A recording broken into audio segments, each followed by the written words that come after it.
Hey, I'm Renee Kacz and I'm here with multi-award-winning businesswoman Tenille Bentley. Hey guys. And we're going to have a bit of a chat about life hacks and how in life, so I got into life hacking and biohacking about 10 years ago, before that was even a thing. And it came about on my self-development journey and learning that there can be things that you can do that can make your life easier. So, you've got to drink water, so why not drink the best water possible? It's going to give you the most energy and you're going to feel good. We've got to do certain things, we've got to eat, so why not put in certain foods that are going to give you the most energy and you're going to get the most out of it. And I started to really look at this whole idea of minimum effective dose. So how can I do the least to get the most reward and the most out of it and be the most effective and joyful and inspired that I can be in my life? So for me, I know that the key thing that started with was definitely meditation, and my doctor told me, because I had a health condition, he said, you need to change your whole life. First, you've got to change the way you're eating, and you also need to change your stress levels, and you need to embrace yoga and meditation.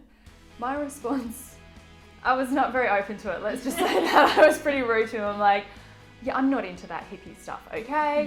And then I realized I started to really research it because, my background is a lawyer and I've got a finance degree. I'm very research-based and I need to see that this is going to be effective. And then the more research I was doing, I was blown away at the impact that meditation and other life hacks and biohacks can have. So I'd love to chat with you about meditation and also about your sound journey and sound healing that you'll be doing for us at the Inspired Marketing Mastermind. And how do you think, or do you think meditation can change your life? Do you think meditation can help you improve your business and be more effective across life in general? Absolutely. I think what it does is it's the precipice of going within in order to have the ripple effect on your outward world. So does your inner world reflect your outer world is where meditation takes us. And if anything, it just brings us into a state of now. Yes. Now. And now. And when we do that, it actually allows us to have much more clarity of mind. It allows us to think clearer. It lowers the stress levels. We can then also begin to feel the interconnectivity beyond our five sense modalities that we are conditioned to think that that's all we are, and we live in this illusion of separateness, that we think that we are separated by that which we visibly see. But when you delve into meditation, you realize how truly connected we all are. And whilst it sounds very woo-woo to say that, it is actually very true, and scientifically, through quantum physics, quantum mechanics, and looking at how the actual body and the ecosystem of the body works, is that we are this vibration at a cellular level. We're movement, we're energy. There's no fighting that, there's no arguing that. So if that's the case, logic only prevails that we are going to react to anything else that is vibration, that is energy, that has got resonance to it. And sound is one of those things as well. And so that's sort of where it took me on the journey of sound and healing modalities of sound. So you use sound as a form of meditation? Yeah, so I run a lot of, I call them sound frequency and alchemy sessions. So I delve into many multi-layers of a unique combination of different healing modalities.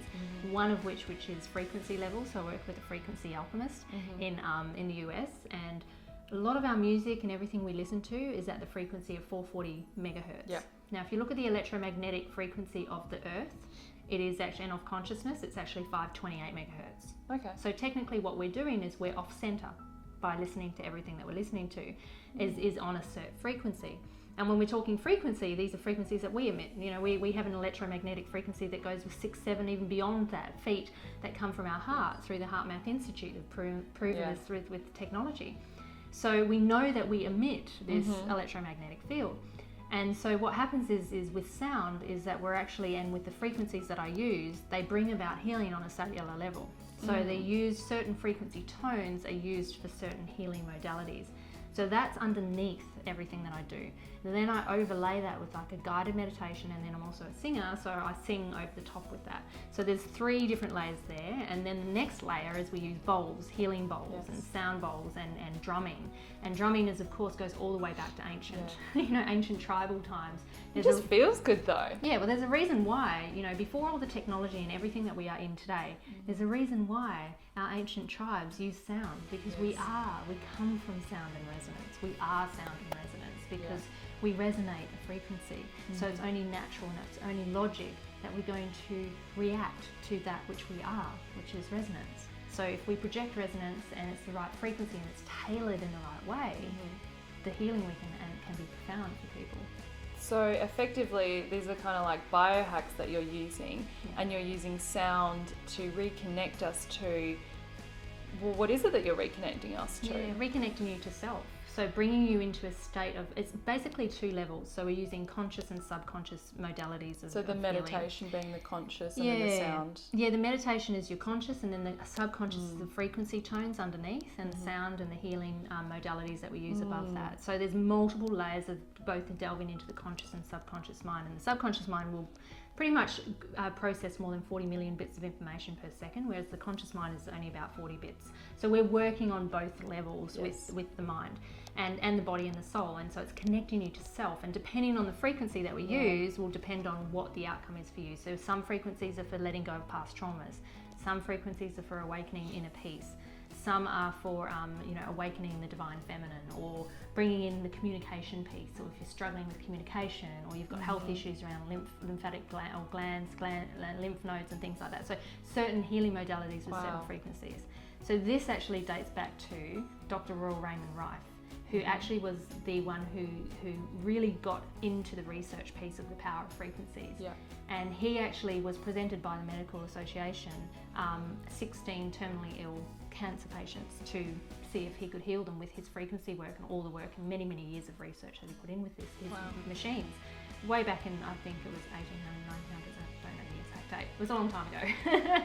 Anyway, so what he did was he did this on 16 patients. 14 of the 16 were healed.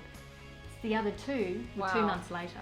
Oh, wow. Then it's been said that the medical board actually then shut him down, got rid of all his work, and he basically, everything got destroyed, all of his work, and then he ended up dying of alcoholism. So that's the story.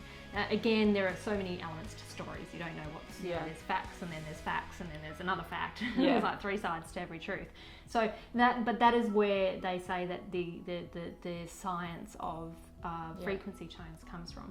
Or one of the originators of it. So so it's interesting. So we kind of use that and those frequency tones, but then I use all other modalities. And I've had people come to me afterwards saying, I walked in with such a heavy heart, and I was just going through so much, and I just feel so much lighter. I feel like, and then having clarity on problems. They've come in with massive problems and things that they just can't see clearly with, and then they do this, and they're like, oh, I can see clearly now. Then I had one guy who we did releasing past traumas, and he did it on his brother who he hadn't seen for 10 years, had never heard from. And he did about letting him go, and this was the process, because there's a guided meditation of letting go of that which we're holding on to. Next day, brother knocks on the door, first time in 10 years, and apologizes. Now, I don't know if it's the frequency, but he did ring me, and he's like, whatever was in that meditation. It's also magic. It's okay, magic. So we're working with a bit of magic that's too. It. Well, I mean, there's been some really interesting stories that have come from this, and I've also worked on it with children, and we're really seeing some amazing results. So yeah, it's worth the experience, if anything. Excellent. And if anything, it's just a really nice time to chill out. I am really excited to experience that at the Inspired Marketing Mastermind. I can't wait. It's going to be awesome. Excellent. Okay, so we're going to do some biohacking on multiple levels. That's it. And it's going to really help us to move forward and create greater happiness and therefore greater success in our lives. Beautiful. Thanks, Tenille. No worries. See you there.